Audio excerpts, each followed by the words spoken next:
studies. So today we will discuss the second chapter of business law book, that is offer and acceptance. तो सबसे पहले offer क्या होता है. Offer को ही प्रपोजल बोलते हैं.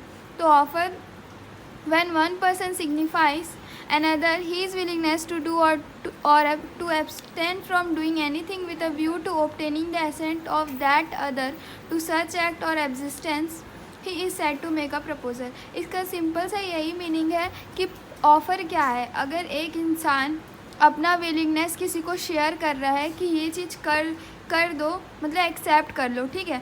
और अगर आप एक्सेप्ट कर ले रहे हो तो वो एक्सेप्टेंस होगा. और अगर बस आप बता रहे हो कि ये है, मतलब अपना विलिंगनेस शेयर कर रहे हो, तो वो ऑफ़र कहलाता है. ऑफ़र में दो पीपल इंक्लूड होते हैं, 2 पार्टीज़, ऑफरर और ऑफरी. ऑफ़र मतलब जो प्रपोज़ल कर रहा है और ऑफरी जिसको कर रहा है. और इसमें 2 काइंड ऑफ ऑफ़र होते हैं. सबसे पहले होता है how an offer is made and the second one is to whom an offer is made. तो पहले में हाउ में आता है एक्सप्रेस और इम्प्लाइड. एक्सप्रेस मतलब जो कि रिटर्न में और ओरली हो, और इम्प्लाइड मतलब जो कि स्मेल और फील बाय सराउंडिंग सरकमस्टेंस, ठीक है. और टू होम में जनरल एंड स्पेसिफिक ऑफ़र होता है. जनरल मतलब कि accepted by anyone, and specific offer means except by a particular person, ठीक है, जिसको डिनोट किया जा रहा है. अब इसके एसेंशियल्स एलिमेंट्स हैं, ठीक है, रूल्स हैं इसके. तो सबसे पहला रूल्स होता है कि offer must be capable of creating legal relationship. जो भी ऑफ़र है उसका एक वैलिड लीगल रिलेशनशिप होना चाहिए बिटवीन पार्टीज़. और सेकंड में offer must be define certain and not work. जो भी है वो इनडिफिनाइट नहीं होना चाहिए, ठीक है. और थर्ड वन है कि offer must be communicated to offeree. जो भी ऑफरी मतलब जिसके लिए ये ऑफ़र किया जा रहा है उसको पता होना चाहिए, ठीक है. उसके बाद फोर्थ पॉइंट है offer must be made with a view to obtain the assent of that party. मतलब जो भी ऑफ़र आप बना रहे हो वो मतलब कि डिस्टिंग्विश आपका इंटेंशन एक्सप्रेस होना चाहिए, ठीक है. फिर एन ऑफ़र में भी कंडीशनल, कोई भी कंडीशन नहीं, मतलब कि जो भी है उसमें एक कंडीशन, सब्जेक्ट टू कंडीशन होना चाहिए, ठीक है. Offer should not contain a term the non compliance of which would amount to acceptance.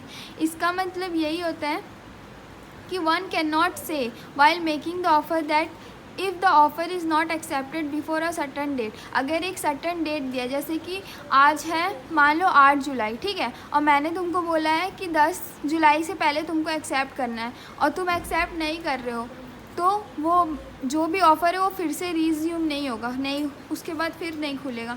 फिर lapse of N offer. Lapse of N offer मतलब कि टाइम के वजह से ऑफ़र ख़त्म हो जाएगा, या फिर अगर कोई वैलिड आंसर नहीं आया ऑफरी के तरफ से तो ख़त्म हो जाएगा. तो वही है. उसके बाद an invitation to offer is not an offer. An invitation to offer is not an offer बहुत ही इंपॉर्टेंट है. 2 मार्क्स में भी बहुत बार आता है, 3 में भी आ जाता है.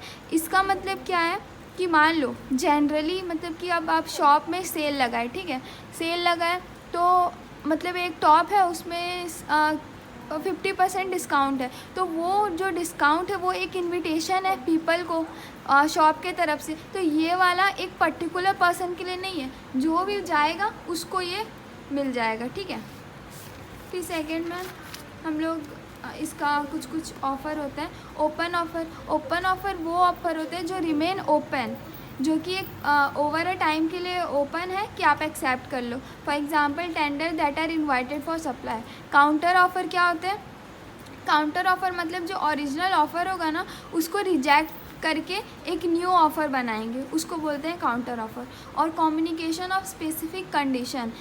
देखो जब भी स्पेसिफिक कंडीशन या terms are to be included होते हैं कॉन्ट्रैक्ट में, इसका मतलब कि वो बस स्पेसिफिकली स्टेटेड ना हो, पर कम्युनिकेटेड भी होना चाहिए कंसर्न पार्टी. जो भी कंसर्न पार्टी है उनके साथ कम्युनिकेट.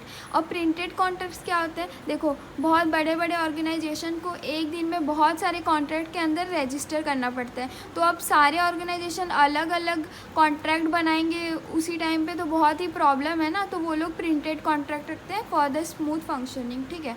फिर क्रॉस ऑफ़र क्या होता है? जब 2 पर्सन आइडेंटिफाई ऑफ़र को एक बिना जाने at the same time exchange करते हैं उसको बोलते हैं क्रॉस ऑफर। अब ये ख़त्म ऑफ़र का, ठीक है।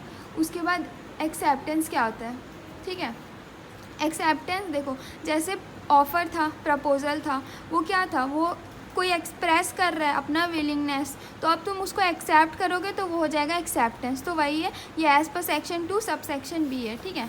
अब इसके भी कुछ कुछ एसेंशियल्स, ठीक है, एसेंशियल्स हैं वैलिड एक्सेप्टेंस है। तो पहला आता है acceptance must B absolute and unconditional. मतलब कि कोई भी एक्सेप्टेंस अगर करो तो कोई कंडीशन मेंशन नहीं होना चाहिए, ठीक है। तो यही है इसमें। और कम्युनिकेटेड टू ऑफ़र, मतलब उसमें था कम्युनिकेटेड टू ऑफरी, मतलब जिसके लिए हो रहा है उसको कम्युनिकेट करो। और यहाँ पे कम्युनिकेटेड टू ऑफ़र का मतलब यही है कि तुम अगर एक्सेप्टेंस कर रहे हो तो जो ऑफरर तुमको मतलब अपना विलिंगनेस या ऑफ़र दिया था उसको बता दो, ठीक है। और acceptance must be made within a reasonable time.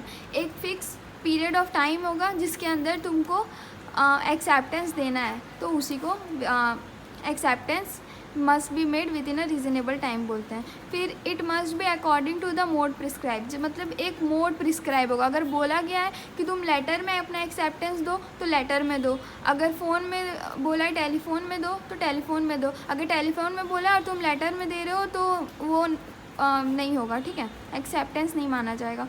और the acceptor must be aware of the proposal eight the time of offer, कि जो एक्सेप्टर है ना जब भी मतलब वो अवेयर होना चाहिए कि वो जो एक्सेप्टेंस हो रहा है at the time of offer, ठीक है। तो इसमें इतना ही है। और acceptance must be given before the offer lapses और before the offer is revoke. मतलब एक्सेप्टेंस मतलब कि देखो एक फ़िक्स टाइम होगा जबकि वो मतलब कि ऑफ़र का कोई मतलब नहीं होगा, तो अगर उससे पहले तुम बता दे रहे हो, ठीक है, अगर वही है कि बिफोर द ऑफ़र लैप्सेस, जब ऑफ़र लैप्स हो जाए उससे पहले तुम अपना एक्सेप्टेंस दे दो। और सबसे लास्ट मतलब कि लास्ट पॉइंट है acceptance can not B implied from silence. ये एक एक्स्ट्रा पॉइंट है, बुक में तो नहीं है पर तुम लोग लिख सकते हो। तो इसका मतलब ये है कि देखो अगर तुमको मैंने ऑफ़र दिया और तुम कुछ नहीं बोल रहे हो, तुम्हारा साइलेंस यहाँ पे काउंट नहीं होगा एज योर एक्सेप्टेंस, ठीक है। और इसका communication of offer acceptance and revocations, तो कम्युनिकेशन ऑफ एन ऑफ़र क्या होता है, ये एज़ पर सेक्शन 4, ये भी एज़ पर सेक्शन 4 होता है एक्सेप्टेंस का भी। तो इसका मतलब क्या है, प्रपोज़ल तब कंप्लीट हो जाएगा जबकि ऑफरी इसके बारे में जान जाएगा। और इसमें क्या है, ट्रांसमिशन, ठीक है, ट्रांसमिशन कोर्स अगर हो गया है कंप्लीटेड तो जो एक्सेप्टेंस है वो कहलाएगा, ठीक है। और as against the acceptor when it comes to the knowledge of the proposal, ठीक है। एक्सेप्टर जो भी एक्सेप्ट करेगा प्रपोजल दोनों की नॉलेज में, दोनों को ही पता चल गया है तो एक्सेप्टेंस वो तो हो जाएगा ना। फिर communication of revocation of proposal, ये एज़ पर सेक्शन 5 होता है, ठीक है। सेक्शन लिखने से बहुत अच्छा मार्क्स मिलता है, अगर लिखोगे तो तुम्हारे लिए सही होगा। A proposal may be revoke eight any time before the communication of its acceptance. Acceptance अगर तुमको नहीं करना है, ठीक है, तो एक्सेप्टेंस होने से पहले बोल दो, क्योंकि उसके बाद तो वो नहीं होगा, ठीक है। सो अब last modes of revocation of offer, ठीक है, ये एज़ पर सेक्शन 6 है। तो इसमें 7 पॉइंट्स आते हैं, ठीक है। बाय नोटिस ऑफ रिवोकेशन, मतलब आप एक नोटिस दे दो कि आपको रिवोक करना है तो जो रिवोकेशन है ऑफ़र वो ख़त्म हो जाएगा। बाय लैप्स ऑफ टाइम, मतलब एक फ़िक्स टाइम है, रीज़नेबल टाइम है, उतने तक आप एक्सेप्ट नहीं करें तो वो लैप्स हो जाएगा। Bye non fulfilment of condition president, मतलब कि एक कंडीशन मेंशन है, मान लो कि आपको टेलीफोन में ही आपको बोल के वो एक्सेप्टेंस करना था लेकिन आप उसमें बोल के नहीं करें तो वो भी ख़त्म हो जाएगा, ठीक है। और बाय डेथ और इंसैनिटी, मतलब वो अगर बंदा मर गया तो रिवोकेशन ख़त्म, ठीक है, ऑफ़र ख़त्म। By counter offer, counter offer क्या होता है, मतलब कि अगर जो offer came to an end when the offeree reject the offer, ठीक है। और या फिर जब ओरिजिनल ऑफ़र जो होता है वो रिजेक्ट करके न्यू, ठीक है, उसको बोलते हैं।